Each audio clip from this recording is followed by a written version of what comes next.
மாதிரி நான் பிளான் பண்ணிக்கிறேன். ஷூட்டிங் எங்க? லொகேஷன் ஏவிஎம் தான் madam.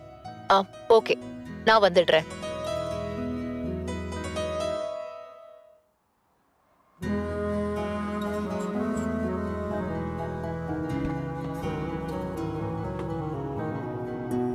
Good morning madam. Good morning.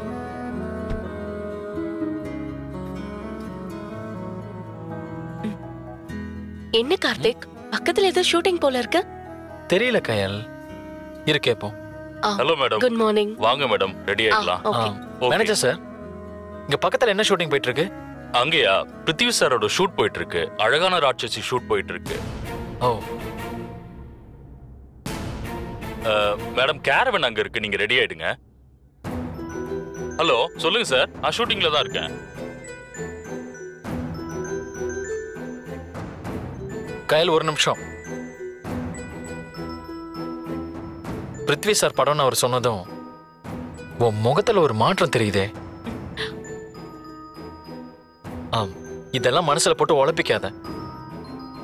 ஒரு ஸ்டுடியோல ஒரே நேரத்துல பல படங்களோட ஷூட்டிங் நடக்கிறது வழக்கமான ஒண்ணு. நீ உன் படத்துல மட்டும் கவனம் செலுத்த.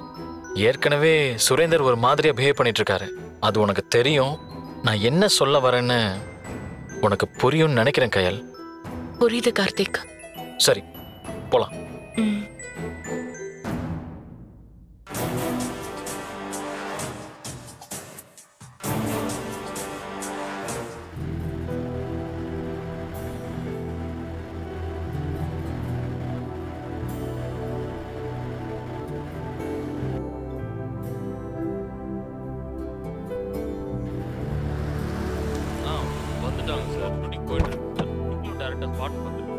Good morning sir. Good morning. ஆமா சார், ஈவினிங் வரைக்கும் நம்ம இங்க வேற ஏதோ ஷூட் போயிட்டு இருக்கா? ஆமா சார், உங்க ஹீரோயின் ஷூட்டிங் தான் போயிட்டு இருக்கு. கயல் மேடம் ஷூட்டிங் தான் சார். லவ் ஸ்டோரி ஷூட்டிங் இங்க தான் சார் நடக்குது.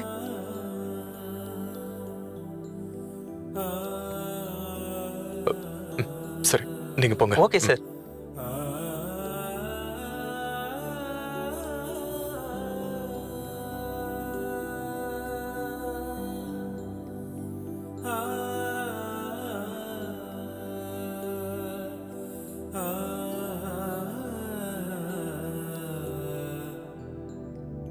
தம்பி, உங்க முகத்தை பார்க்கறப்போ ஏதோ யோசனையில் இருக்கிற மாதிரி தெரியுது. அந்த யோசனை என்னன்னு எனக்கு புரியுது. வேண்டாம் தம்பி, இன்னைக்கு எந்த பிரச்சனையும் வேண்டாம். நேத்தே அம்மா என்ன டின்னு கட்டிட்டாங்க. ஷூட்டிங்கை நீங்க பாதியிலே விட்டுட்டு போனது தெரிஞ்சு போச்சு. அதனால தயவு செஞ்சு கொஞ்சம் நிதானமா இருங்க. என்ன? இல்ல சிவம், நேத்து கையில் நம்ம ஷூட்டிங் ஸ்பாட்டுக்கு வந்தா நேரமாச்சு அது இதுன்னு கார்த்திக் சொல்லவும் என்னை பார்க்காமலே கிளம்பி போயிட்டா. இப்ப கூப்பிடுற தூரத்துல தான் ஷூட்டிங் நடக்குது. லவ் ஸ்டோரி பார்க்கலாம். இன்னைக்கு என்ன காரணம் சொல்ல போறான்னு.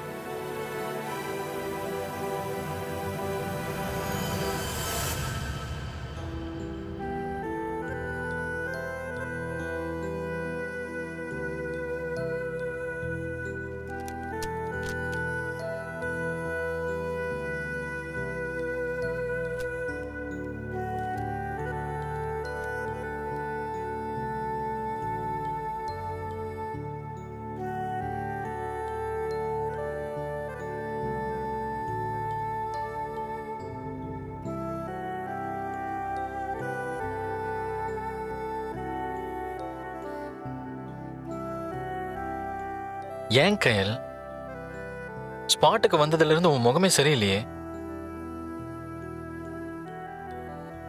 இல்ல, நேத்து பிருத்வி சார் ஷூட்டிங் ஸ்பாட்க்கு போயிட்டு அவரை பார்க்காம திரும்ப வந்தது மனசுக்கு உறுத்தலாவே இருக்கு கார்த்திக். பிருத்வி சாருக்கு அப்படி என் மேல என்ன கோவம்னு எனக்கு சத்தியமா புரியல. என்னவோ எங்க 2 பேருக்கும் நடுவுல ஏதோ ஒரு பெரிய இடைவெளி வந்த மாதிரி இருக்கு. அவரால அறிமுகமாகி இப்போ ஒரு நல்ல பொசிஷனுக்கு வந்திருக்க. ஆனா இப்ப அவரை என்னால பார்க்க முடியல, சகஜமா பேச முடியலன்னு நினைக்கிறப்ப மனசுக்கு ரொம்ப கஷ்டமா இருக்கு கார்த்திக். உன் மனசு புரியுது கயல். இதுல உன் தப்பு எதுவுமே இல்லையே. எல்லா சந்தர்ப்பங்கள்லயும் நீ கரெக்டா நடந்திருக்க. நேர்ல போய் பார்த்து இன்விடேஷன் கொடுத்த, ஷூட்டிங் ஆரம்பிக்கிறப்ப விஷ் பண்ண போன, அவர்தான் உன்னை பார்க்க முடியாதுன்னு சொல்லிட்டாரு. அதுக்கு நீ என்ன பண்ணுவ கயல்? இப்ப என்னதான் பண்றது கார்த்திக்? பிருத்வியை பொறுத்த வரைக்கும் அவர் என்கிட்ட எப்படி நடந்துக்கிட்டாலும் சரி, என் மனசுல இருக்க நன்றி உணர்வு மாறவே மாறாது. அது அவருக்கு புரிய வைக்கணும். அவரை நேர்ல பார்த்தா மட்டும்தான் நான் நினைக்கிறது நிறைவேறும் கார்த்திக். ஷூட்டிங் ஆரம்பிச்ச உடனே பெர்மிஷன் கேட்கறது அவ்வளோவா நல்லா இருக்காது. ஷார்ட் கேப்ல அங்க பிருத்வி சார் ஃப்ரீயா இருக்கிறப்போ பார்த்து பெர்மிஷன் கேட்டு நீயே போய் பார்த்து பேசிட்டு வா கயல். ஏன்னா நம்ம படத்தை பொறுத்த வரைக்கும் உனக்கு மிகப்பெரிய சவால் காத்துக்கிட்டு இருக்கு கயல். நீ முழு மனசோட இன்வால்வ் ஆகி நடிச்சா மட்டும்தான் அந்த சவாலை ஜெயிக்க முடியும். அதை மட்டும் எப்பயும் மனசுல வச்சுக்கோ. சரி கார்த்திக்.